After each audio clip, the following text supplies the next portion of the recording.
Ata morena, welcome to my morning here, my pajamas. Yes, I was born this way. And one of the many parks in Kaukau, this one just happens to be across the road from my street. I'm just Cathryn, and this is a space where I'll be sharing my thoughts that you didn't ask for. Be mindful of that, because it's also a space where I'll be challenging my cognitive biases via the questions you've given me.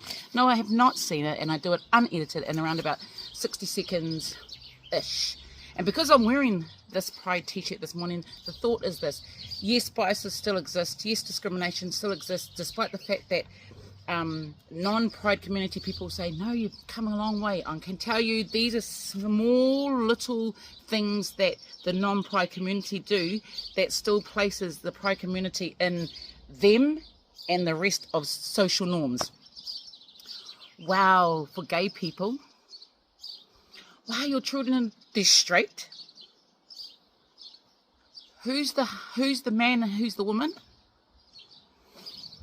So those tiny little things, when you say that to the Pride community, that's still placing us in a space of difference, submissive, subordinate, and less. Okay? So they still exist. They're not so overt as they used to be, like those terrible words somebody would call us.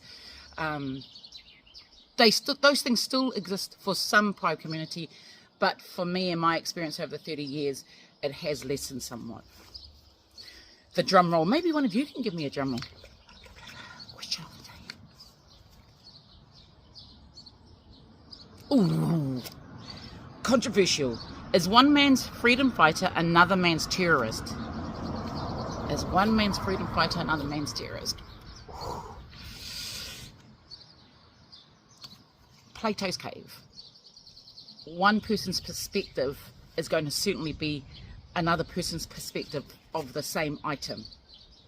Placing a ball in the middle of a space, I'm going to see it differently than that person. They're not right, nor are they wrong.